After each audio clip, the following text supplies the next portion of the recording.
আমি আব্দুর রাজ্জাক বিন সত্যবাদিতা আসবো মানে বলেন কি আপনি? আমি 90 সাল থেকে এখন পর্যন্ত কোনো অপ্রয়োজনীয় বাক্য বলিনি। প্রত্যেকটা বাক্যের পিছনে আমি 100% চ্যালেঞ্জ দিতে পারি। এদের আচরণ বলে কোথায় 3-4 ভাগে মানুষ বিকেরা আশ্চর্য কথা। আহলেদিস সবাই একজন, সারা ব্রেতের মানুষ একটা মানুষ। কি মনে করেন একজন আরেকজনের বিরুদ্ধে এইভাবে লুটে পড়ছে, একবারে মনে হচ্ছে একজন আরেকজনকে খেয়ে ফেলবে। দলে বিভক্ত হয়ে নির্বাচন পৃথিবীতে সবচেয়ে নিকৃষ্ট খারাপ জিনিস। মানুষকে পশু প্রাণী হায়ানা করে তোলে। হায়ানা মানে যে সবচেয়ে হিংস্র প্রাণী, যেটা আপনি দেখতে পাচ্ছেন। ফাঁসির মঞ্চে যেতে আছি, হাত নিচে বাঁধবো না, তার নাম আহলে হাদিস। ফাঁসির মঞ্চে চলে যাবো, চুপে আমিন বলবো না, জোরে বল বুই, যা হবে হবে, তার নাম আহলে হাদিস। কেন আপনি পিছিয়ে হয়ে যাচ্ছেন? কে আপনাকে বলছে পৃথিবী উল্টে যাবে আপনি আহলে হাদিসের নীতি থেকে ফিরে আসবেন না? সবসময় দিতে হবে, এটাই চূড়ান্ত। যতদিন বেঁচে আছি, ঈদের দিন বা ঈদের আগের দিন দিব, এটাই চূড়ান্ত, যা হবে হবে। পৃথিবী উল্টে যাক, তাতে আসে যায় না। আমি তো বলেছিলাম কাবা ঘর সারা পৃথিবীর মানুষ যদি 3 ফুট পর পর করোনার কারণে দাঁড়াই, আমি আব্দুর রাজ্জাক বিন ইউসুফ যদি যত দেহে শ্বাস আছে 3 ফুট পর পর দাঁড়াবো না, প্রয়োজনে একাই সলাত আদায় করবো ঘরে। মাস্ক পরবো না, করোনার কারণে মাস্ক পরবো না। মাস্ক পরবো এমনি ধুলাবালির জন্য, এখন পরবো, সেদিন পরবো না। মাস্ক দিয়ে আমি ভাগ্য বাড়াতে রাজি নই। মানুষ যদি সতর্ক হয়ে ভাগ্য বাড়াতে পারতো, তাহলে ফিউচার পার্কের মালিকও পারত। তারা দেশের পানি খায় না, তারপরেও চলে গেছে। পৃথিবীর মানুষ, তোমরা এক আল্লাহর ইবাদত করো, তার সাথে বিন্দু মাত্র শিরক শরীক করো না। কথা ও কর্মে শিরক করো না। অবিল ওয়ালিদাইনি ইহসানা, আর পিতামাতার সাথে ভালো আচরণ করো। অবিদিল কুরবা, নিকট আত্মীয়র সাথে ভালো আচরণ করো। অল ইয়াতামা, এতিমদের সাথে ভালো আচরণ করো। অল মাসাকিন, ফকির মিসকিনদের সাথে ভালো আচরণ করো।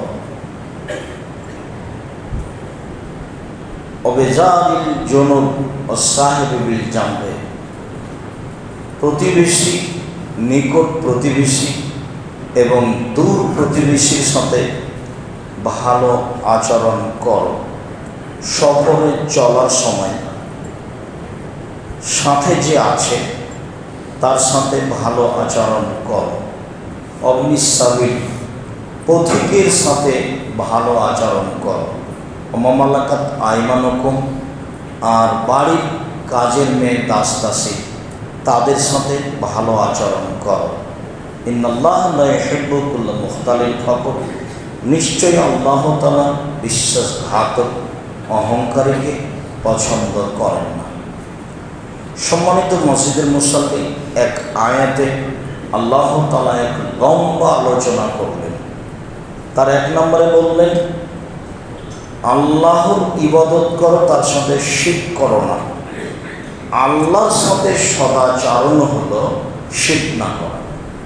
তাহলে পুরো আলোচনা হলো সদাচরণ।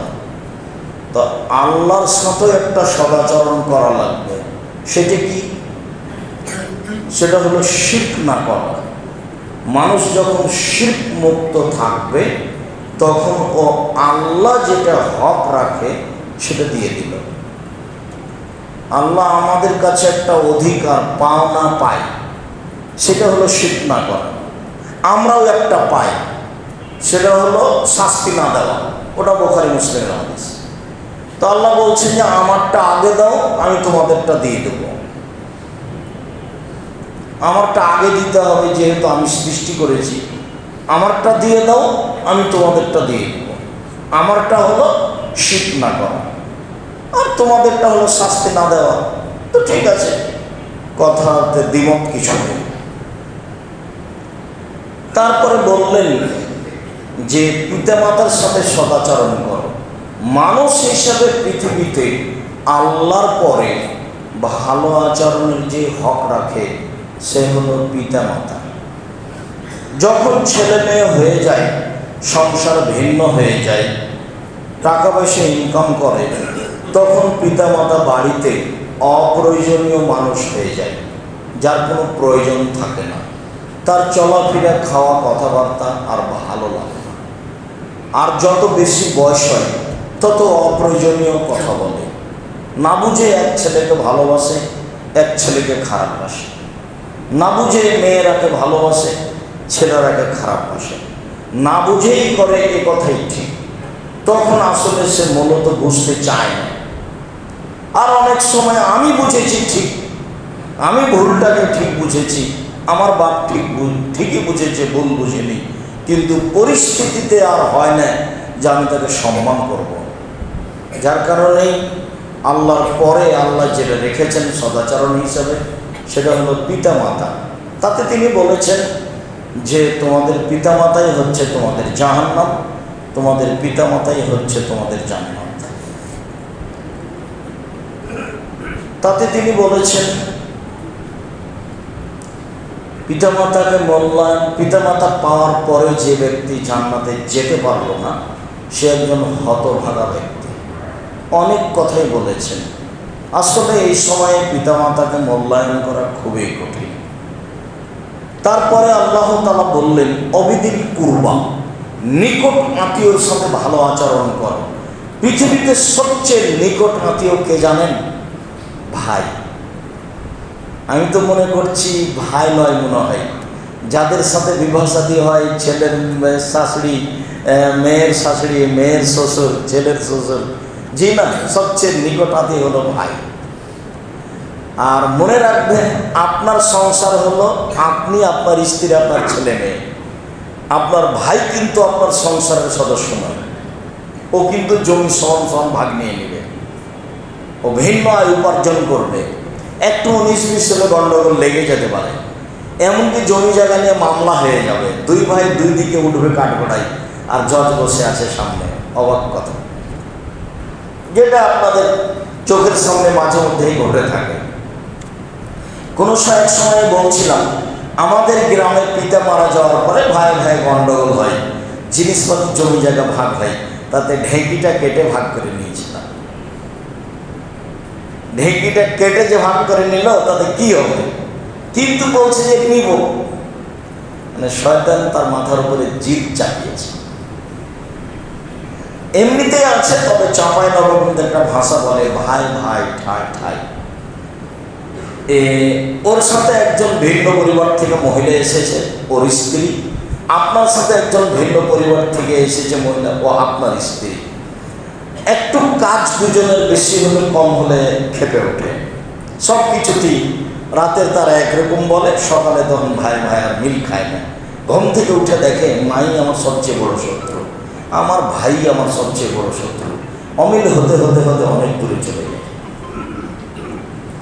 পৃথিবীতে দ্বিতীয় যার সাথে সদাচরণ করতে হবে বলে আল্লাহ উল্লেখ করেছেন, সেটা হলো নিজ ভাই। ভাই বোন, বোন যদি বেড়ায়তের বাজারে বলে যে আমার বাপের যেটুকু ভাগ পাবো এখানে দিয়ে দেয়, আপনি তো খেপে উঠবেন। তো শ্বশুর বাড়ি তো ইয়াতে উত্তরভাগ নেই, তো শ্বশুরের অত কিছু আছে, তুই এটুকু চাচ্ছিস কেন?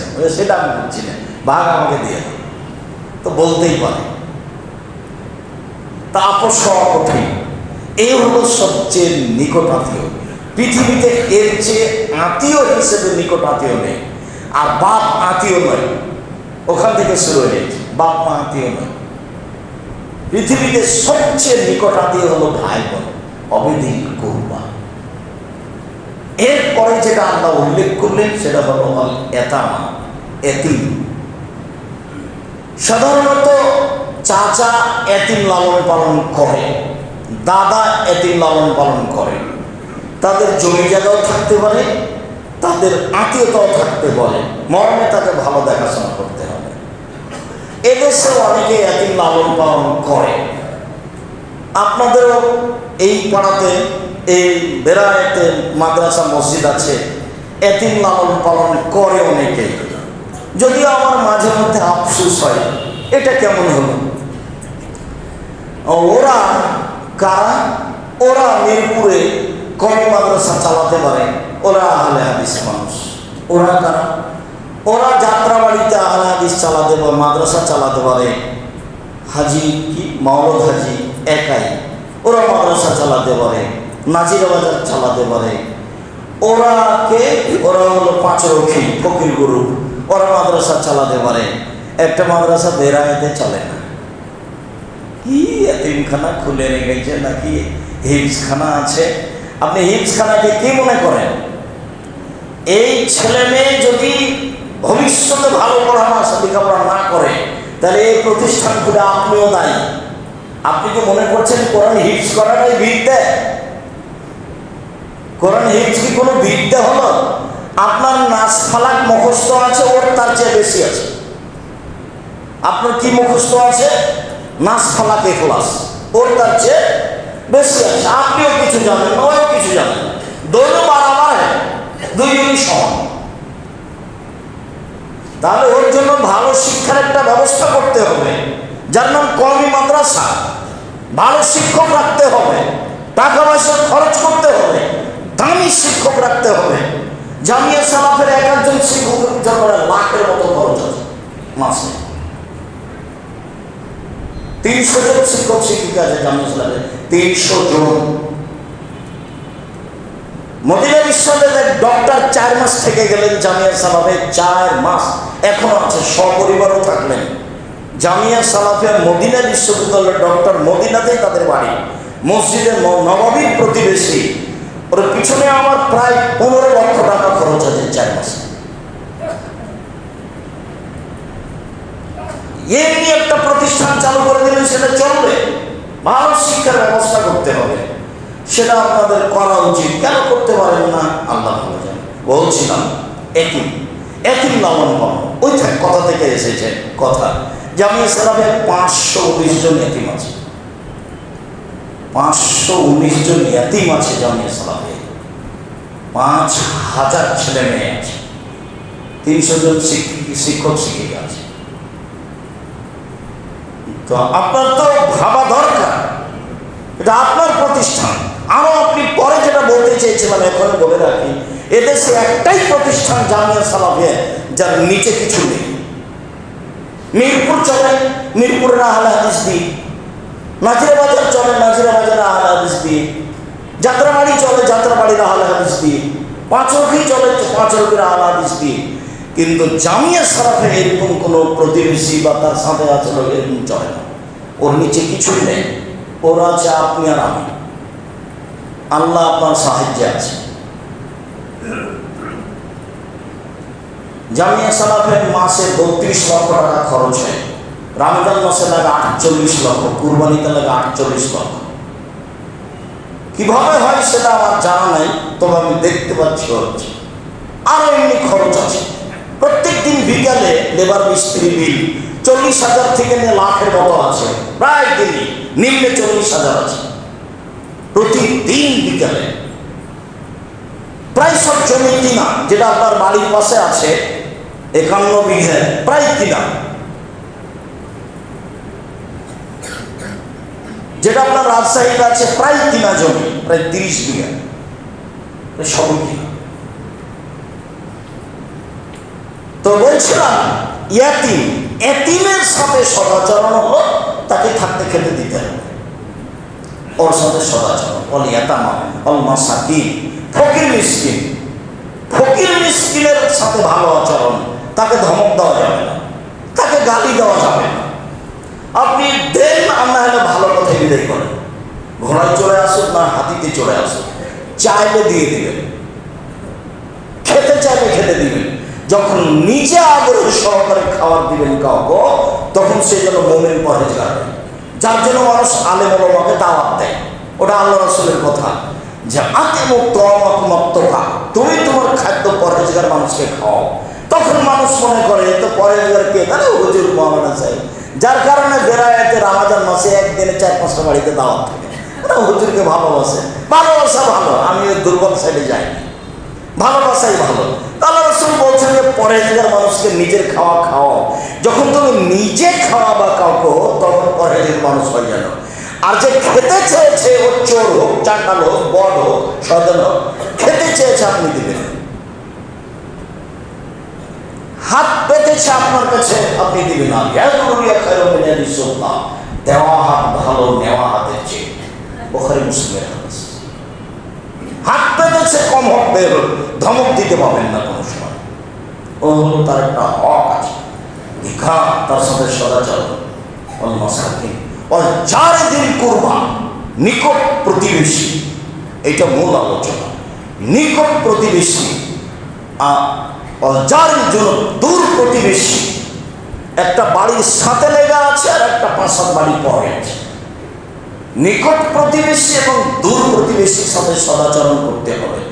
প্রতিবেশীর সাথে সদাচরণের টিকে থাকা খুবই কঠিন। জমি লেগে গন্ডগোল লেগে যাচ্ছে। ও বলছে 6 ইঞ্চি আমার দিকে দখল করেছি, ও বলছে না তুমি আমার দিকে 12 ইঞ্চি দখল করে আছো। চলছে গন্ডগোল, মামলা চলছে। প্রতিবেশীর ছেলে এভাবে পানি চালিয়ে দিয়েছে, ওর দেওয়ালে লেগে গেছে। তোমার ছেলে আমার দেওয়াল ভিজিয়ে দিল, নষ্ট করে দিল। আর একটু মিশে দুই পরিবারের 2 মহিলা যখন ঝগড়া লেগে যাচ্ছে, তখন সবচেয়ে খারাপ কথা বলতে বললে জড়িয়ে একবারে মনটাকে ঠান্ডা করে যখন 2-4টা গালি দিয়ে নিল, তখন ওর যে রাগ ভিতরে আছে ওটা ঠান্ডা হলো।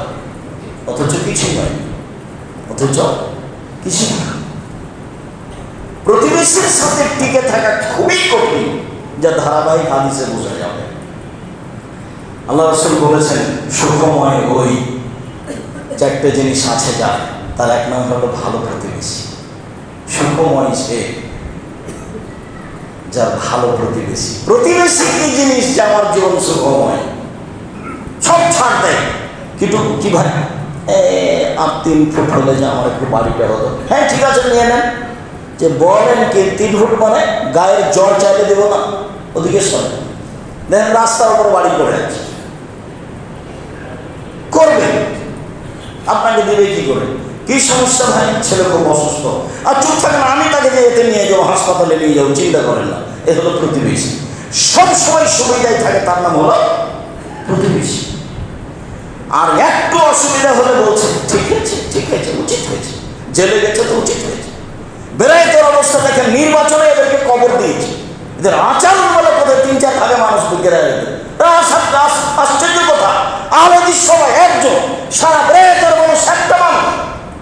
কি মনে করেন একজন আরেকজনের বিরুদ্ধে এইভাবে লুটে পড়ছে, একবারে মনে হচ্ছে একজন আরেকজনকে খেয়ে ফেলবে। দলে বিভক্ত হয়ে নির্বাচন পৃথিবীতে সবচেয়ে নিকৃষ্ট খারাপ জিনিস। মানুষকে পশু প্রাণী হায়ানা করে তোলে। হায়ানা মানে যে সবচেয়ে হিংস্র প্রাণী, যেটা আপনি দেখতে পাচ্ছেন। আমি আব্দুর রাজ্জাক বিন ইউসুফ রায়াতে খুতবা দিতে আসবার মানে বলেন কি আপনি? আমি 90 সাল থেকে এখন পর্যন্ত কোনো অপ্রয়োজনীয় বাক্য বলিনি। প্রত্যেকটা বাক্যের পিছনে আমি 100% চ্যালেঞ্জ দিতে পারি। তবে আমি মানুষ, আমি ভুলের উঠতে সদাচরণ প্রতিবেশীর সাথে সবচেয়ে মানুষের মধ্যে নির্বাচনী সবচেয়ে সদাচরণকে ধ্বংস করেছে। একজন আর একজন জেল হাজতে দিতে বললে খুশি। দূর প্রতিবেশীর সাথে সদাচরণ, নিকট প্রতিবেশীর সাথে সদাচরণ। তারপরে বললেন চলার সাথীর সাথে সদাচরণ। চলার সাথী কি? একটা অটো যাচ্ছে, তা আপনি ওই সামনে উঠতে যাচ্ছেন, তা আপনার হাতে ব্যাগ ছিল, উঠতে যাবেন, ওই অটো টান দিয়েছে। তখন ধাক্কা খেয়ে যে লোকটা অটোতে বসেছিল তার গায়ে গিয়ে পড়ে গেছে। তখন আপনাকে বলতাম চোখ নাই, দেখো না। আরে অবাক কথা, এ কথা আপনি বললেন কেন? আপনি বললেন আচ্ছা আচ্ছা সমস্যা নেই, সমস্যা নেই, বস বস বস বস, এ কথা আপনি বললেন। আপনি কেন বললেন যে চোখ নাই, দেখে উঠো না, হিসাব নাই? ব্যাগটা আমার মাথায় এসে লেগে গেল। চলার সাথীর সাথে সদাচরণ, বুঝাতে পারি না মনে হয়। চলার সাথীর সাথে সদাচরণ। আপনি দিন রাত দেখছেন উত্তরপাড়াতে রিক্সাওয়ালা একজন আর একজনের সাথে লেগে গেছে, এমন গালি দিল, যে গালি দিল একটু পরে ও একটা আর একজনের সাথে লেগে গেছে, তখন ও একই গালি দিল। একবার হুবাহু এ যা দিয়েছে ও তা দিল। এমন গালি দিচ্ছে সে ভাষা আপনি আর ঢাকার ভাষা হোক আর যেটা হোক আল্লাহ সারাদিন চলছে, সারাদিন চলছে। চলার সাথী, চলার পথে, গাড়িতে, ভ্যানে, রিক্সায়, পায়ে, সব জায়গাতেই সদাচরণ। কোরআন মাজিদের আয়াতের কথা বলছে এগুলো। আল্লাহ বলছেন চলার সাথে যারা, তাদের সাথে সদাচরণ করতে হবে। 1 টাকা নিয়ে মারামারি লেগে গেছে, লেগুনাতে উঠেছেন উত্তরপাটা, এখানে নামবেন, বলছে 15 টাকা দিতে হবে। বলো কি তুমি, সারা জীবন 12 টাকা দিয়ে আসছি, না 15 টাকা দেবো মানে? 12 টাকা চেয়েছে, 10 টাকা দিয়ে আসেন। সেই কি তুমুল ঝগড়া 2 টাকার 1 টাকার জন্য চলছে, যেটা আপনি দেখতে পাচ্ছেন। এর নাম হলো চলার সাথে, সাথীর সাথে সদাচরণ করতে হবে, এই কথা আল্লাহ বলে। অবিনিস সাবিল, পথিকের সাথে সদাচরণ। পথিককে ও বলছে যে আমার বাড়ি নোয়াখালী, এই মসজিদে এটা বলছে, কি হয়েছে, আমার 300 টাকা পকেট ছিল, হারিয়ে গেছে, একটু টাকাটা দিতে হবে। তখন আপনি বুঝছেন টাকা মৃত্যু, খালি এরকম করে টাকা চাই। এ কথা আপনাকে বলতে হবে না, আপনি বলতে পারেন, উপদেশ দিন, দেখো এটা তোমার অভ্যাস যদি হয় তাহলে খুব খারাপ। 300 টাকা আমি তোমাকে 50 টাকা দিলাম, আপনি 50 টাকা দিয়ে বিদায় দেন। আপনি তাকে কেন বললেন, তোর স্বাভাবিক খারাপ, তুই তাহলে মিথ্যাকের এভাবে টাকা দেয়। তো কাল দেখিনি, ওই যে উত্তরপাড়া ওই মসজিদে দেখেছি, তুই বলছিলি যে আমার টাকা হারিয়ে গেছে, আমার বাড়ি নোয়াখালী। পথিকের সাথে সদাচরণ করতে হবে, পথিকের সাথে সদাচরণ করতে হবে, এ কথা আল্লাহ বলে।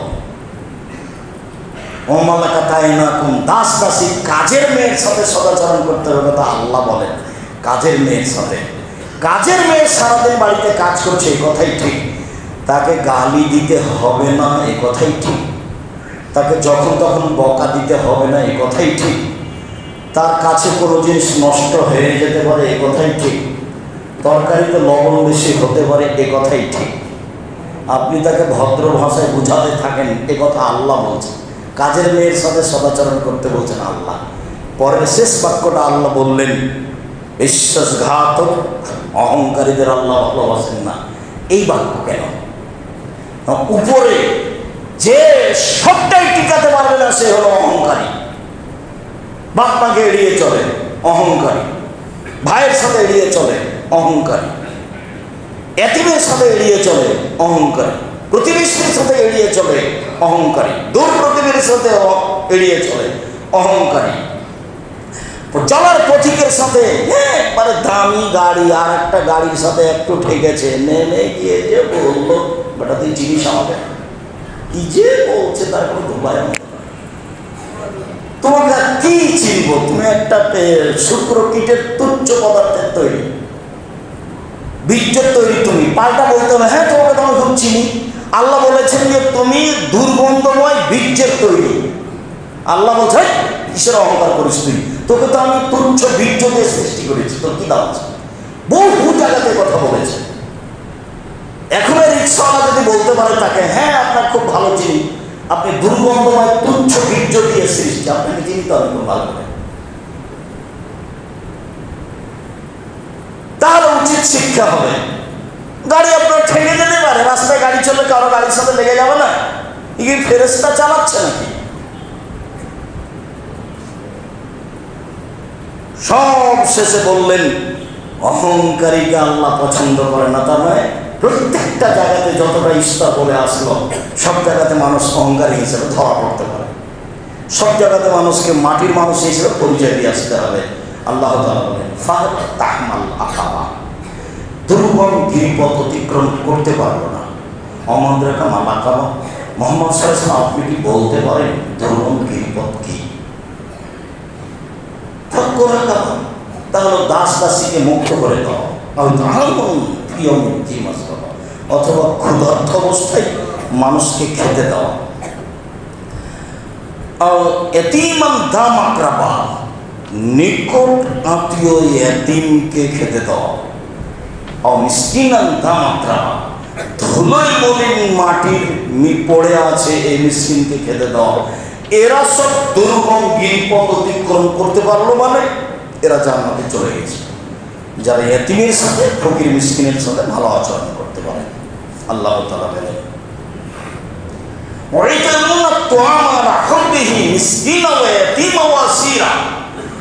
ওরা নিজের প্রয়োজন থাকলেও এতিম বন্দি ফকির মিসকিনকে খেতে দেয়, যার জন্য ওদের ব্যাপারে দামি জান্নাত। আল্লাহ তাআলা বলেন অনেক আয়াত এতিমের ব্যাপারে। আবু হুরায়রা রাদিয়াল্লাহু তাআলা আনহু বলেন, রাসূল সাল্লাল্লাহু আলাইহি ওয়াসাল্লাম বলেছেন, মান কানা ইউমিনু বিল্লাহি ওয়াল আখির ফালিউকরিম জারাহু ফালা ইউদি জারাহু। যারা আল্লাহকে বিশ্বাস করে, পরকালকে বিশ্বাস করে, সে যেন প্রতিবেশীকে কষ্ট না দেয়, প্রতিবেশীকে কোনো সময় কষ্ট দিতে পাবে না। আয়েশা রাদিয়াল্লাহু তাআলা আনহা বলেন, লা তাযালু জিবরাইল ইয়াসিনি বিল জার। আল্লাহর নবী বলছেন, জিবরাইল খালি আসে আর বলে প্রতিবেশীর সাথে ভালো আচরণ করো। যখন তখন আসে আর বলে প্রতিবেশীর সাথে ভালো আচরণ করো। সকাল সন্ধ্যা জিবরাইল আসেন আর বলেন প্রতিবেশীর সাথে ভালো আচরণ করো। হাত্তা জানান্ত আল্লাহু সাইয়ুরসুহু। ভাবখান দেখে মনে হচ্ছে যে কবে জিবরাইল বলবেন প্রতিবেশীকে জমি ভাগ করে দাও। মানে প্রতিবেশীর সাথে এতবার ভালো আচরণ করতে বলছেন জিবরাইল, জিবরাইলের বলার ভাবখান মনে হচ্ছে যে কখন জিবরাইল বলবেন যে প্রতিবেশীকে কি দিয়ে দাও, জমি ভাগ করে দাও। আরে জমি তো ভাগ করে দেবো ছেলে মেয়েকে। তো জিবরাইল যেভাবে বলছেন দিন রাত এসে বলেন, দিন রাত হচ্ছে আল্লাহ নবী বলছেন, আমার মনে হচ্ছে কবে যে বলে যে জমি ভাগ দিয়ে দিতে হবে প্রতিবেশীকে। এমন ভাবে বাড়ি করেছে প্রতিবেশী যদি দেওয়াল উঠায় তার মিস্ত্রি ঢুকতে পারবে না মধ্যে দিয়ে, প্রতিবেশী যেন আর কাজই না করতে পারে ওইভাবে প্রাচীর উঠানো আছে। এখন এইটুকু যদি আমি ওই যে দেখছি আপনার এতে হাঁটাবো হাঁটাবো রূপগঞ্জে সবাই রাস্তার উপরে বাড়ি করেছে, প্রাচীর দিয়েছে, আর প্রাচীরের বাইরে গাছ লাগিয়েছে। প্রাচীরে তো তুমি রাস্তার উপরে দিয়েছো, তো তার বাইরে গাছ লাগায় না কি করে? আমি অনেকদিনই বলি 24 ঘন্টার মধ্যে সব গাছ কেটে ফেলে দিতে হবে, প্রাচীর ভেঙে দিতে হবে। রাসূল সাল্লাল্লাহু আলাইহি ওয়াসাল্লাম বলেছেন যেখানে রাস্তা নিয়ে গন্ডগোল সেটা যা আছে তার ডবল হবে, এবং একমাত্র রাস্তার কারণেই বাড়িঘর ভেঙে দেওয়া যায়, এটা আল্লাহ রাসূলের কথা। কঠিন ব্যাপার। রাস্তার সাথে কোনো আপোষ নেই। রাস্তার বিষয়টি খুব শক্তভাবে রাসূল সাল্লাল্লাহু আলাইহি ওয়াসাল্লাম দেখেছেন, রাস্তাতে বসতে নিষেধ করেছেন।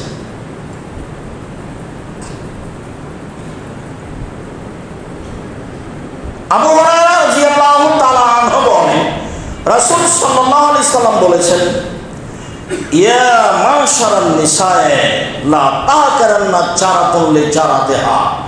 প্রতিবেশী মহিলা শোনো, পৃথিবীর সকল মহিলা শোনো, প্রতিবেশী মহিলাদের তুচ্ছ মনে করো না, প্রতিবেশী মহিলাকে তুচ্ছ মনে করো না। ওয়ালাউ ফিরছে না সাতিন, সময়ে সময়ে প্রতিবেশী মহিলার কাছে দিয়ে পাঠায়, ছাগলের খুর হলেও। মানে প্রতিবেশী হক রাখে, একদিন তরকারি দিয়ে আসিও, একদিন কলা দিয়ে আসিও, একদিন ইফতারি দিয়ে আসিও। পৃথিবীর প্রতিবেশী মহিলা শোনো, মহিলাকে বলছে পৃথিবীর প্রতিবেশী মহিলা শোনো,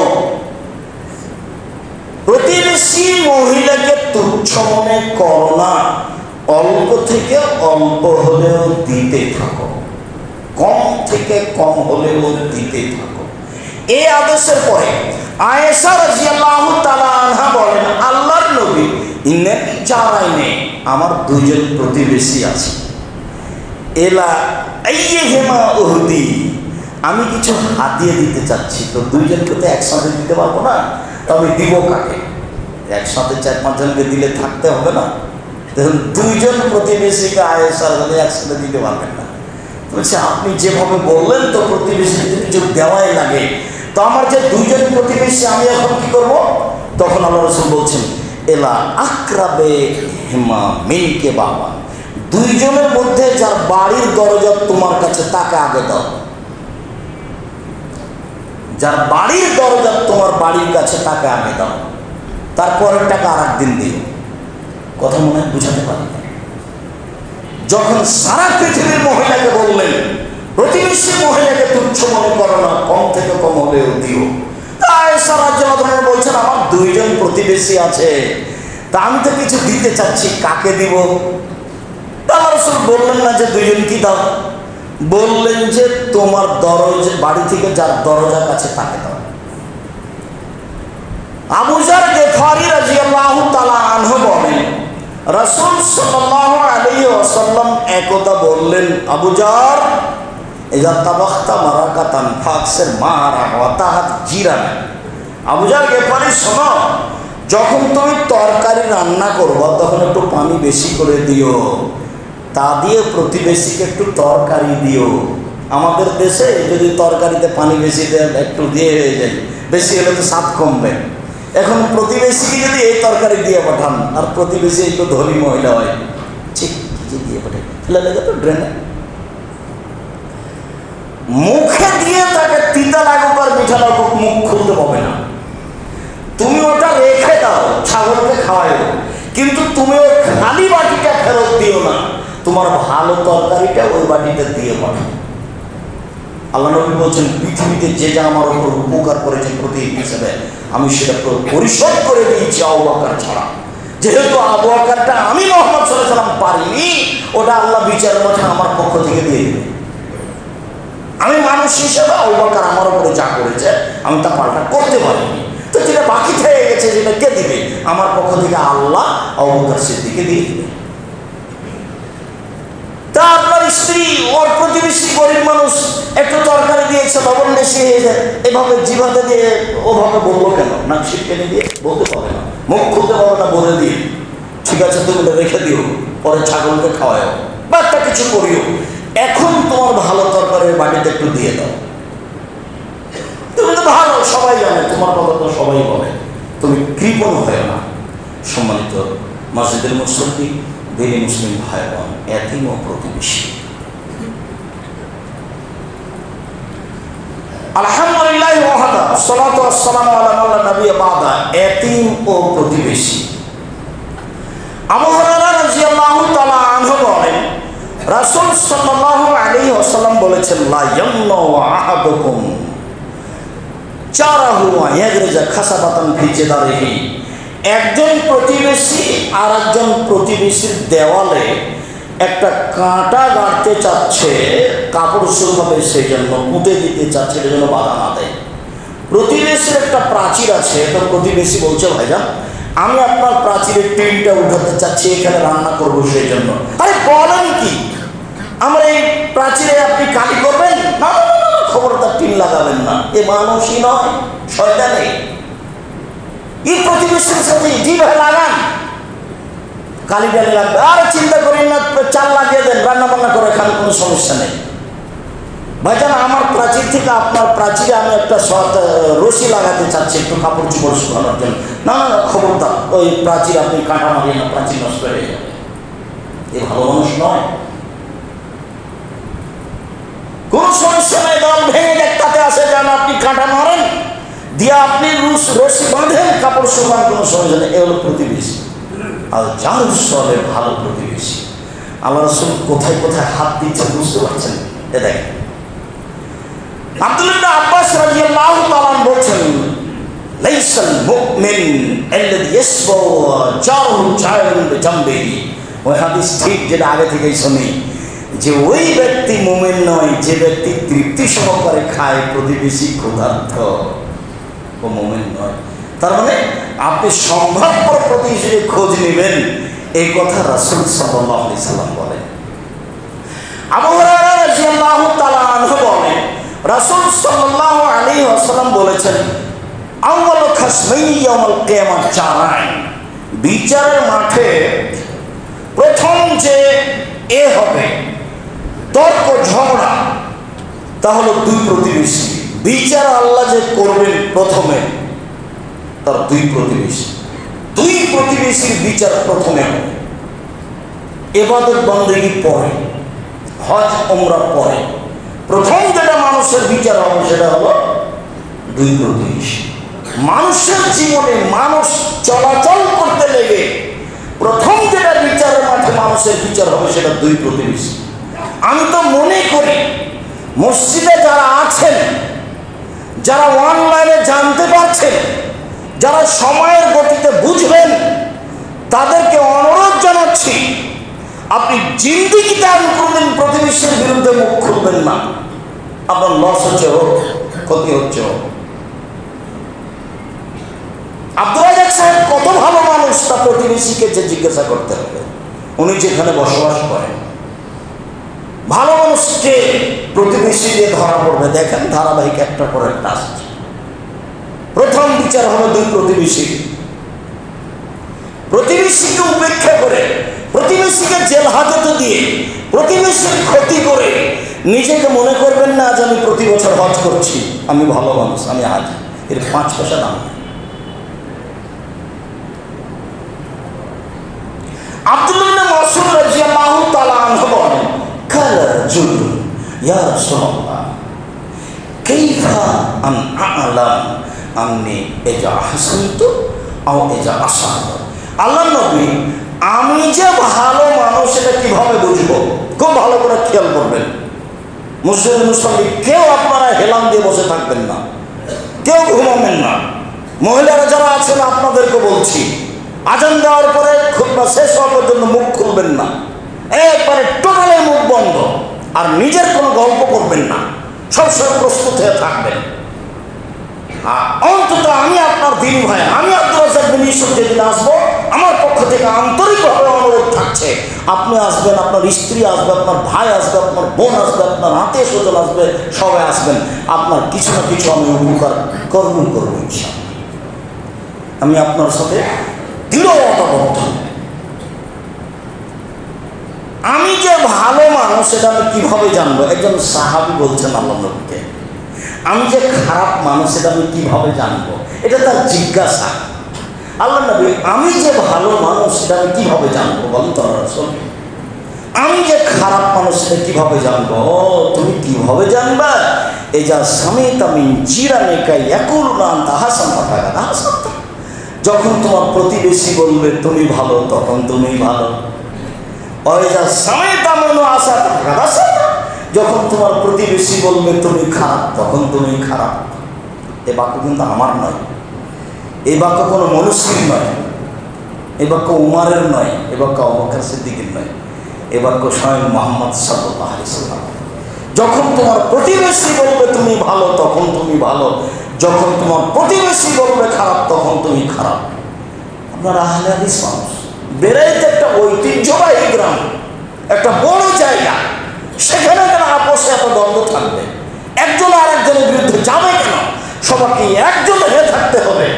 সব মসজিদের নিয়মকানুন একই হবে। একজন আর একজনের একা ঐকান্তিকভাবে ভালোবাসায় থাকতে হবে। গোটা বেড়াইতে একটা মসজিদ থেকে অসুবিধা হলে আর একটা মসজিদে যা টাকা পয়সা সহযোগিতা করবে। একজন জিজ্ঞাসা করছে, মসজিদের জিনিস কি ব্যক্তিগতভাবে ব্যবহার করা যায়? যেমন মসজিদের পানির লাইন আমি বাড়িতে ব্যবহার করছি, বা টয়লেটের পানি, জি না, মসজিদের কোনো জিনিস কেউ ব্যক্তিগতভাবে ব্যবহার করতে পারবে না। মসজিদের টাকা পয়সা কোটি কোটি আছে, ব্যাংক আছে, যেই ব্যাংকেই থাক না কেন, টাকা বাড়ছে, এই টাকা ফকির মিসকিনকে দেওয়া যাবে না। কেন? এটা একটা মালিক নাই, ওইটা ওই ব্যাংক টাকার সাথেই থাকবে যেভাবেই বাড়ে। ভালো মন্দ বিবেচনা হয় মালিক থাকবে, তো এই টাকার তো মালিক নাই। এই টাকা যখন যারা সেক্রেটারি সভাপতি হবে তখন তারা বৈধভাবে ব্যবহার করবে। আর মসজিদের টাকা মাদ্রাসায় নিয়ে যাওয়া যায় না, এটা হলো পৃথিবীতে সবচেয়ে সম্মানী জায়গা। মাদ্রাসার টাকা মসজিদে নিয়ে আসা যাবে, মসজিদের টাকা মাদ্রাসায় নিয়ে যাওয়া যাবে না।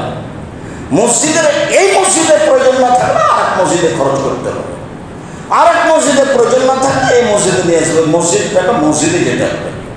পৃথিবীতে সবচেয়ে হাই মানের জায়গা হলো মসজিদ। এর কোন সম্পদ কোনো জায়গায় ব্যবহার হবে না, এর কোন সম্পদকে ব্যক্তিগতভাবে ব্যবহার করতে হবে না। এমনকি মসজিদে রান্না করার জন্য 5টা দেগ আছে, বড় বড় পাতিল আছে, কেউ ব্যক্তিগত বিবাহের অনুষ্ঠান নিয়ে যেতে পাবে না। যদি নিয়ে যায় তাহলে অন্তত 50 টাকা ভাড়া দিয়ে নিয়ে যেতে হবে। মুতাল্লি সাহেব, বাজারে তো দেখ ভাড়া নিলে 500 টাকা লাগে, তো আমি মসজিদে নিয়ে যাচ্ছি 100 টাকা দিয়ে। আচ্ছা ঠিক আছে, 100 টাকাই হোক, কিন্তু সেটা বিনিময়ে হতে হবে। কেউ ব্যক্তিগতভাবে শরীরের সম্পূর্ণ সুবিধা ভোগ করতে পারবে না। সম্মানিত মসজিদের মুসল্লি, প্রতিবেশী রাসূল সাল্লাল্লাহু আলাইহি ওয়াসাল্লাম বলছেন যে খায়রুল আসহাবে ইনদাল্লাহ খায়রুল সাহেবেহি, সবচেয়ে ভালো মানুষ সেই আল্লাহর কাছে যে তার বন্ধুর কাছে ভালো। সবচেয়ে ভালো স্বামী ওই যে তার স্ত্রীর কাছে ভালো। সবচেয়ে ভালো স্ত্রী সেই যে তার স্বামীর কাছে ভালো। ও খায়রুল জিরানি ইনদাল্লাহ খায়রুল জারিহি, সবচেয়ে ভালো প্রতিবেশী সেই যে তার প্রতিবেশীর কাছে ভালো। সবচেয়ে ভালো মানুষ সেই যে তার প্রতিবেশীর কাছে ভালো। কথাগুলো কিন্তু রাসূল সাল্লাল্লাহু আলাইহি ওয়াসাল্লাম বলছেন। আব্দুর রহমান কুরাদি রাদিয়াল্লাহু তাআলা আনহু বলেন যে একটা লোক বলছে যে তাওয়াদা রাসূলুল্লাহ সাল্লাল্লাহু আলাইহি ওয়াসাল্লাম ওয়া আসহাবু মুতাসাহাবানে, একদিন আল্লাহর নবী ওযু করছিলেন, তো ওযুর অবশিষ্ট পানিগুলো সাহাবীরা নেওয়ার জন্য খুব হুড়াহুড়ি করছে, গায়ে দেওয়ার জন্য বাকি ওযুর পানি। আল্লাহ রাসূল এটা নিষেধ করতেন না, খালি হুড়াহুড়ি করে নিচ্ছে। তখন আল্লাহ রাসূল বলছেন, মা ইয়ামালু ওয়ালা হাজা, আচ্ছা কি জিনিস তোমাদেরকে এত উৎসাহিত করলো, আমার বাকি পানি নেওয়ার জন্য হুড়াহুড়ি করছো কেন? তখন ওনারা বলছেন যে হব্বুল্লাহ রাসূলি, আপনাকে ভালোবাসি যে, আল্লাহকে ভালোবাসি যে, সেই জন্য আপনার অতিরিক্ত পানিটা নেওয়ার জন্য হুড়াহুড়ি করছি। তখন আল্লাহ রাসূল বলছেন, শোনো, মান সাররাহু ইউহিব্বুল্লাহু ওয়া রাসূলুহু, যে চায় আল্লাহকে ভালোবাসতে, যে চায় রাসূলকে ভালোবাসতে, যে চায় আল্লাহ তাকে ভালোবাসুক, যে চায় রাসূল তাকে ভালোবাসুক, ফালিয়াতাসাদ্দাক হাদিসাহু ইযা সাদ্দাকা, তাহলে সে যেন সত্য কথা বলে। 1 2 ওয়াল ইউদ্দি আমানাতে ইযা উতুমিনা, মসজিদ মাদ্রাসার টাকা তার কাছে রাখা হলে সময়ে যেন প্রদান করে দেয়। 3 ফাল ইউহসিন জিরানাহু ওয়া জাওয়ারাহু, সেই জন্য প্রতিবেশীর সাথে ভালো আচরণ করে। আমার পানি নিয়ে ভালোবাসা দেখাতে হবে। শোনো, আল্লাহকে ভালোবাসে সেই, রসুলকে ভালোবাসে সেই, প্রতিবেশীকে ভালোবাসে যে। আল্লাহকে ভালোবাসে সেই, আল্লাহকে ভালোবাসে সেই, রাসূলকে ভালোবাসে সেই, যে কাকে ভালোবাসে ভুলে যাচ্ছেন মনে হয়, প্রতিবেশীকে ভালোবাসে।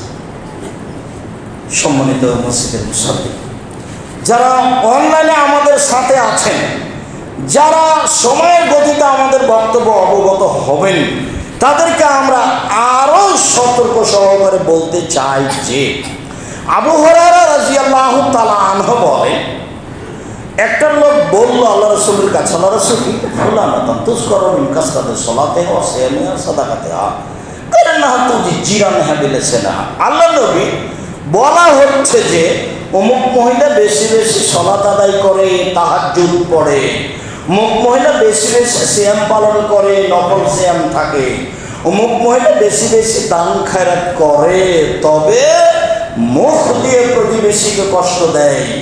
আল্লাহ রাসূল বলেন, হে ফিন্নার, ও জাহান্নামে যাবে। তাহলে দান খায়রাত সালাত সিয়াম হজের ফলাফল কি? জাহান্নাম। আবার বলা হচ্ছে আল্লাহ রাসূল তুযকারু ইন্না ফুলানাতান কিল্লাতা সিয়ামিহা সাদাকাতিহা সালাতিহা, অমুক মহিলা বেশি বেশি কম কম সালাত আদায় করে, কম কম সিয়াম পালন করে, কম কম দান খায়রাত করে, ইন্নাহা তাসাদ্দাকা বিলাসরি মিন আকাতিন, আরে একটু ভাঙা জেলা পনির দান করে, পনির একটু সামান্য দান করে, একটু সামান্য পনিরটা টুকরা দান করে, তবে ফালা ইজজারাহু মিন লিসানিহা, সে মুখ দিয়ে কাউকে কষ্ট দেয় না, সে মুখ বন্ধ রাখে, চলে স্বাভাবিক গতিতে, কাউকে কষ্ট দেয় না, প্রতিবেশী কষ্ট হুয়া হিয়া ফিল জান্নাহ, ও জান্নাতে যাবে। দান তো দামি জিনিস, সালাত তো দামি জিনিস, সিয়াম তো দামি জিনিস, ফলাফল জাহান্নাম। কম দেওয়া তো ভালো হলো না, একেবারেই কম দেয়, কম দাও বলতে বলতে একটা পনিরের টুকরা দেয়, এত বড় ওখানে কিছু দেয়, তো মুখে কাউকে কষ্ট দেয় না, ফলাফল জান্নাত। প্রতিবেশীর সাথে ভালো আচরণ করতে না পারলে জাহান্নাম হবে, এ কথাই ঠিক। প্রতিবেশীর সাথে ভালো আচরণ করতে পারলে জান্নাত হবে, এ কথাই ঠিক। আমি অনুরোধ জানাচ্ছি যে নির্বাচন বা কোনো কিছুকে সামনে রেখে জিন্দিতে কারোর বিরুদ্ধে মুখ খুলবেন না। ও আপনার দূর প্রতিবেশী, আপনার এই পাড়ায় বাড়ি, বেড়াইতে ওই পাড়ায় তার বাড়ি, তাহলে ও আপনার দূর প্রতিবেশী। আর আপনার ঘরের সাথে যে আছে সে হলো আপনার নিকট প্রতিবেশী। এ কথা আল্লাহ বলছেন। নিজে করেন নিজে খান, নিজে করেন নিজে খান, দিন মজুরি করে হোক, নাহলে ব্যবসা বাণিজ্য করে হোক, যেভাবে হোক, কারোর সাথে তো এসব ঘোরাঘুরি করার দরকার নেই। নিজে খাই, নিজে চলি, নিজে উপার্জন করি, নিজের ছেলে নিজে মেয়ে দেখি, বাস। 5 ওয়াক্ত সালাত আদায় করবেন, হালাল রুজি উপার্জন করবেন, ও আড্ডা পিটবেন না, জান্নাত হবে ইনশাআল্লাহ। 5 ওয়াক্ত সালাত আদায় করবেন, আর কিছু লাগবে না। আর একটু হালাল রুজি উপার্জন করবেন, মানুষের সাথে আড্ডা পিটা, কারোর সাথে খারাপ আচরণ করবেন, জান্নাত হবে ইনশাআল্লাহ। সম্মানিত মসজিদের মুসল্লি, শেষের দিকে চলে আসলাম। আবু হুরায়রা রাদিয়াল্লাহু তাআলা আনহু বলেন, ইন্না রাজুলান শাকা ইলা নবী সাল্লাল্লাহু আলাইহি সাল্লাম কাসওয়াতা কালবি। একটা লোক রাসূলের কাছে এসে বলছে যে আমার অন্তরটা খুব শক্ত, ফকির মিসকিনে দেখলে মন জ্বলে যায়, যখন ভিক্ষা চায় সব। একটা মানুষ খালি যদি আমাকে বলে আমার ছেলেটা হাত ভেঙে গেছে, 20,000 টাকা লাগবে, ভাইজান টাকা টাকসাল আছে নাকি, তোমার জন্য টাকা জমা করে রেখেছি, যাও এখান থেকে। মানে মানুষের অসুবিধা সহ্যই করে না, বলছে আমার অন্তরটা খুবই শক্ত, আল্লাহ নবী কারোর সমস্যা আমার অন্তর সহ্য করে না। তাহলে মানুষের অন্তর এরকম হয়, কারোর অসুবিধা দেখতে পারে না। তখন আল্লাহ রাসূল বলছেন, এই সারাসাল ইয়াতিম আতিম মাসাকিন ইয়ারিক্কু কালবাক। এতিমের মাথায় হাত দিবা, শোনো, এতিমের মাথায় হাত বোলাবা, হ্যাঁ, আর ফকির মিসকিনকে খেতে দিবা, অন্তর নরম হয়ে যাবে। আল্লাহ রাসূলের মুখের কথা। এই যে এতিমের মাথায় হাত দেওয়ার কথা আল্লাহ রাসূলের কথা ওঠে। আমরা তো মা চাচির মুখে শুনেছি যে এতিমের মাথায় হাত দিতে হয়, এটা আল্লাহ রাসূলের মুখের ভাষা, যে এতিমের মাথায় হাত দিবা, একটু হাত বলিয়ে দিবা, কেমন আছো, কি খাও, আব্দুর রাজ্জাক সাহেব তোমাদেরকে কি খাবার দেয়, সকালে কি খাও, বিকালে কি, এটা শুনলেন, আপনি কিছু করতে পারেন আর না পারেন। এতিমের মাথায় হাত দিবেন আর ফকির মিসকিনকে খেতে দিবেন, ইয়ারিক্কু কালবুক, তাহলে তোমার অন্তর নরম হয়ে যাবে। এ কথা আল্লাহ নবী বলছেন। সাদ ইবনে সাদ রাদিয়াল্লাহু তাআলা আনহু বলেন, রাসূল সাল্লাল্লাহু আলাইহি সাল্লাম বলেছেন, আনা ওয়া কাফির ইয়াতিম ফিল জান্নাহ হাকাদা, যে ইয়াতিমের লালন পালন করবে সে আর আমি জান্নাতে হবে থাকবে। ওয়াসারা বিসাবাবা লস্তা, এই তর্জনী আর মধ্যমতা দিয়ে আমার মধ্যে ইশারা করে দেখলেন, এই শোনো, যে ব্যক্তি ইয়াতিমের লালন পালন করবে সে আর আমি জান্নাতে এইভাবে থাকবো। তখন এই দুটো আঙ্গুলকে একসঙ্গে জমা করলে তবে ভার রাখা বাইনা হয়, একটু দূরের মধ্যে খাওয়া একটু। আবার যখন বলেছেন কে যদি দুটা মেয়ের লালন পালন করে, দুটা মেয়ে, দুটা বেটি পড়াশোনা করে বিবাহ দিয়ে দেয়, ওই বাপ আর আমি জান্নাতে একসাথে থাকবো, তখন ওই আঙ্গুলটা দেখে যত ওটা জমা করে দিচ্ছে। তার মানে মেয়ে লালন পালন এতিমের চেয়ে দামি ব্যাপার। মানুষ তো একটা একা দুইটা মেয়ে হলে মন খারাপ, 3টে দিলে হয় বউ তালাক দিতে হবে। দাদিয়ে বলছে বউ তালাক দিয়ে দে, আর মাও বলছে কি করবি বেটা, বউ নেই, এটা রাখিস না। 3টে মেয়ে হেরে গেল, যে আর যে ছেলে হবে না মনে হয়, যেটা নেবে সেটা বিয়ে হবে, বেটি হবে, একে বাদ দে, আর একটা বিবাহ হবে। মানে জাহেলিয়াত, এর নাম হলো জাহেলিয়াত। শিক্ষা দীক্ষা সব লোক পেয়েছে, সব গান বাজনা বাদ্যযন্ত্র নিয়ে ব্যস্ত। বিবাহ যখন লাগছে তখন এমন বাজনা বাজছে, এবার স্বাদ মিটিয়ে বাজনা বাজিয়ে মনে হয় না যে এর আহলে হাদিস। বাজনা ছাড়াও বিবাহ শাদী হয়, চুক্তি ছাড়াও প্রোগ্রাম হয়, শ্বশুর বাড়ি থেকে কিছু না নিয়েও মানুষের সংসার চলে, ছেলে মেয়েকে উচ্চ পর্যায়ে শিক্ষা দেওয়া যায়, বিবাহ শাদী দেওয়া যায়। যদি কোথাও না পান তাহলে আপনি আমার সাথে কথা বলেন, আমি আপনাকে দেখিয়ে দিই বাজনা ছাড়া বিবাহ শাদী হয় কি না। সম্মানিত দিনী ভাই বোন, সদা ছাড়া প্রতিবেশী, প্রতিবেশী এতিম, এতিম ও প্রতিবেশী। দেখেন প্রতিবেশী এতিম নিয়ে আল্লাহ রাসূল কত কথা বলছেন যে লায়াত খোল জান্নাত মাল্লা ইয়ামান জারুহু বায়াকাহু, যে তার প্রতিবেশীকে কষ্ট দেয় সে জান্নাতে যাবে না। হাদিস বুখারী মুসলিম। আবার বলছেন আল্লাহি লা ইলাহা, আল্লাহর কসম ও মুমিন নয়, আল্লাহর কসম ও মুমিন নয়, আল্লাহর কসম ও মুমিন নয়। দিলাম আমি ইয়া রাসূল, কে মুমিন নয়? আপনি যে বারবার বলছেন ও মুমিন না, সেটা বলবেন না কে? তখন বলছেন মাল্লা ইয়ামান জারুহু বায়াকাহু, যে তার প্রতিবেশী কষ্ট দেয় সে মুমিন নয়। প্রতিবেশীকে যে কষ্ট দেয় সে জান্নাতে যাবে না। প্রতিবেশীকে যে কষ্ট দেয় সে মুমিন নয়। প্রতিবেশীকে যে কষ্ট দেয় সে জান্নাতে যাবে না। প্রতিবেশীকে যে কষ্ট দেয় সে মুমিন নয়। আবু হুরায়রা রাদিয়াল্লাহু আনহু বলছেন, একদিন আল্লাহ নবী বলছেন, আবু হুরায়রা 5টা জিনিস নাও তো, তুমি আমল করো, নাহি যে আমল করবে তাকে শিখিয়ে দাও। হ্যাঁ আমি আমল করবো, বলেন কি 5টা জিনিস বলেন। তখন আল্লাহ রাসূল বলছেন, এক, ইত্তাকিল মাহারিমা, হারাম থেকে বেঁচে থাকো। তখন আবাদান না আছে, তুমি সবচেয়ে বড় পরহেজগার, হারাম উপার্জন করবেন না, তুমি সবচেয়ে বড় পরহেজগার। 2, ইরজাবে মাকাসামুল্লাহ তাকুন আবনান নাস, আল্লাহ তোমাকে যেটা দিয়েছে সারাদিনে তুমি 200 টাকা ইনকাম করেছো, সকালবেলাতে গরুটা জবাই করতে পারলে 500 টাকা হয়ে যেত, তো এখন একটু দেরি করে করেছো, 200 টাকা উপার্জন হয়েছে, তুমি এতই সন্তুষ্ট হয়ে যাও, তুমি সবচেয়ে বড় ধনী। 3, আহসানুল যায়, প্রতিবেশীর সাথে ভালো আচরণ করো, তখন মুমিনান, তাহলে তুমি মুমিন হয়ে যাওয়া, তুমি মুমিন। কেন? তুমি প্রতিবেশীর সাথে ভালো আচরণ করো, তুমি মুমিন। আইবালিল্লাহ আছে মাতে বলি নাফসে, নিজের জন্য যেটা ভালোবাসো আর একজনের জন্য সেটাই ভালোবাসো, তখন মুসলমান। এখন তুমি মুসলিম। 2টা মেশক নিয়েছেন, 2টা মেশক, একটা আমাকে দিবেন আর একটা আপনি নেবেন। আপনি আগে একটা নিতে পারবেন না, আমার সামনে ধরতে হবে। আব্দুর রাজ্জাক স্যার দেন, কোনটা নেবেন? আমার নেওয়ার পরে যেটা আপনার থাকবে সেটা আপনি নেবেন। এখন আপনি মুসলিম। টাকা দেওয়ার সময় আগে ভালোটা দিতে হবে। টাকা হলে 1 কেজি বেগুন কিনেছেন, তো দেখছেন যে সবচেয়ে খুঁজে খুঁজে দিচ্ছে ছিলে টাকাটা, ওই কালো টাকাটা ওটা দিচ্ছেন, একটু পরে তো সুন্দরটা দিবেনি। আল্লাহ রাসূল বলছেন সুন্দরটা দিয়ে শুরু করো, তাহলে তুমি মুসলিম। এত আলোচনা আল্লাহ রাসূল করেছেন, উপদেশ বইটা সংগ্রহ করবেন। আমি জানি না যে আপনি আমার কথাগুলোর সাথে একমত নাকি। আমি আপনাকে বলতে চাচ্ছি, আমি অহংকারও করিনি, গৌরবও করিনি, আপনাকে আমি খুব ভালোবাসি। আমি মুখে জাতিকে কোনোদিন ফাঁকি দিইনি, আমি কলমে জাতিকে কোনোদিন ফাঁকি দিইনি, মিডিয়াতে আমি জাতিকে কোনোদিন ফাঁকি দিইনি। অতএব বের হওয়ার সময় বই পুস্তক যা কিছু আছে আপনি কিনে নেবেন, আপনি পড়বেন, আপনার বন্ধু বান্ধব আত্মীয় খালা পুকুর সবার জন্য নিয়ে যাবেন।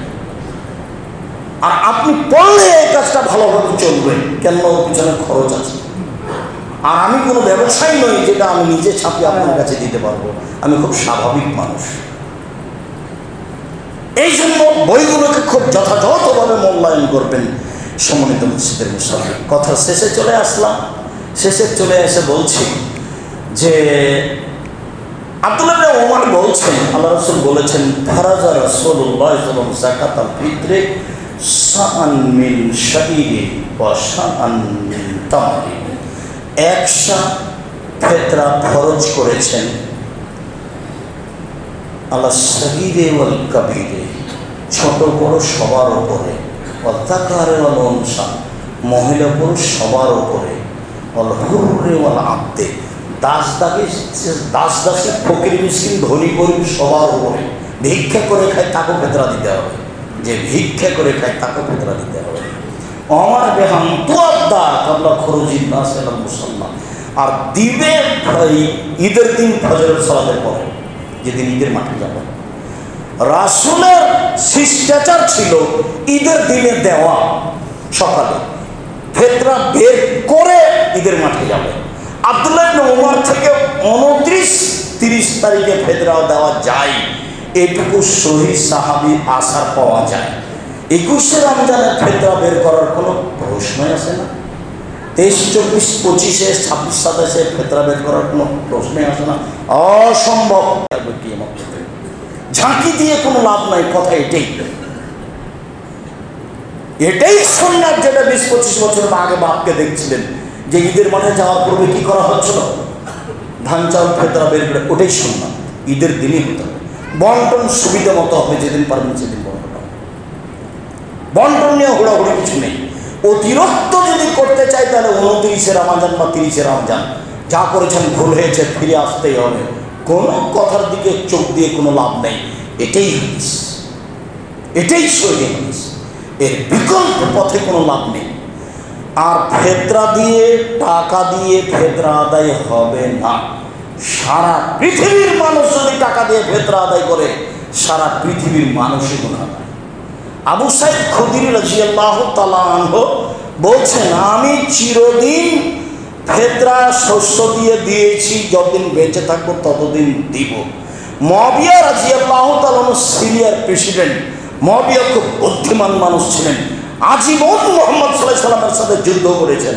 জীবন বাজি রেখে মুহাম্মদ সাল্লাল্লাহু আলাইহি ওয়াসাল্লামের সাথে যিনি যুদ্ধ চালিয়ে গেছেন তিনি হচ্ছেন মুআবিয়া রাদিয়াল্লাহু তাআলা আনহু। বুদ্ধিমান, সচেতন মানুষ, বংশ বড়, হুঁশিয়ার মানুষ।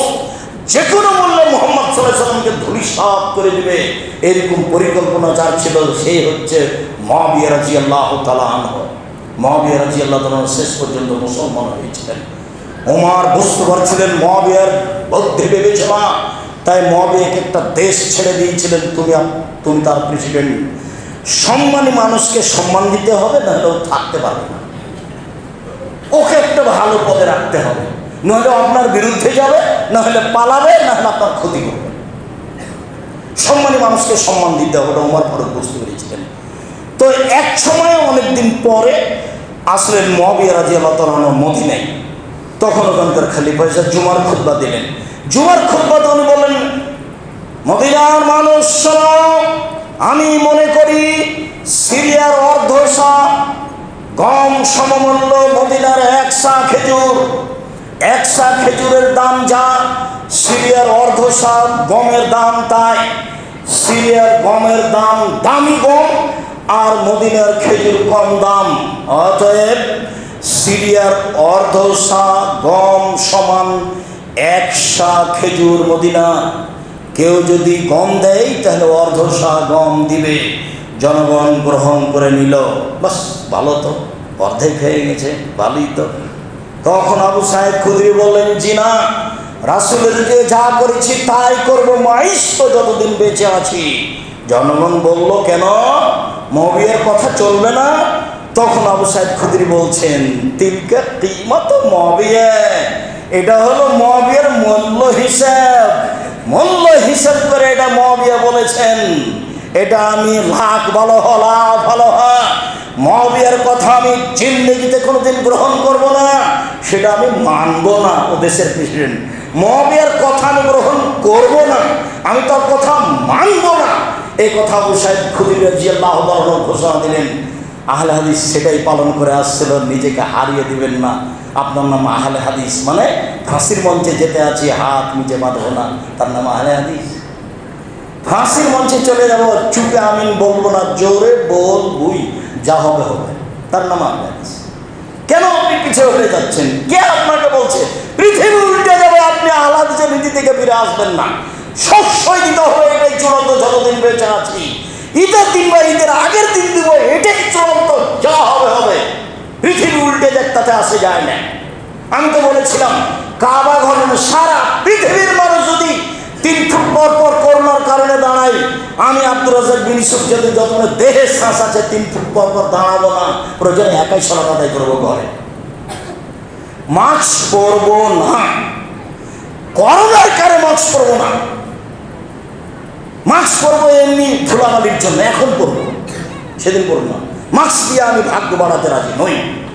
মানুষ যদি সতর্ক হয়ে ভাগ্য বাড়াতে পারতো, তাহলে ফিউচার পার্কের মালিকও পারত। তারা দেশের পানি খায় না, তারপরে চলে গেছে। এইগুলো কথা নয়। ভাগ্যের উপর বিশ্বাস করতে হবে, শরীরের বিশ্বাস। সম্মানিত মসজিদের মুসল্লি, বিষয়গুলি বিবেচনা করবেন। আমি আপনার দিনী ভাই, আপনি আমার দিনী ভাই, আপনি আমার দিনী বোন। আপনাদেরকে আমি রাসূলের পদ্ধতি অনুযায়ী চলার জন্য আন্তরিকভাবে অনুরোধ জানাচ্ছি। আর যখন আমি আসবো তখনই জামিয়া সালাফ একটু মাথায় করে আসবেন। আব্দুর রহিম সাহেব আসছেন, এই জনগণের এই জুমা মসজিদের খুতবা, যখন যেখানে খুতবা দিতে গেছি, এটাই হলো জামিয়া সালাফের সম্পদ। কাজে আমি আপনার কাছে এসেছি, আপনি কখনো এটা ভাববেন না যে আমি এমনি চলে যাব। যখন আমি আসবো তখন আপনি মনে করবেন যে আমি জামিয়া সালাফের জন্য যাচ্ছি এই মসজিদে। এটা আপনার মাথায় থাকা উচিত। জামিয়া সালাফ এদেশের বিশাল সম্পদ, বৃহৎ সম্পদ। আল্লাহ তুমি আমাদের কবুল করো। আল্লাহ আমাদের যারা মারা গেছে তুমি তাদের কবর শাস্তি মাফ করো। আমরা যারা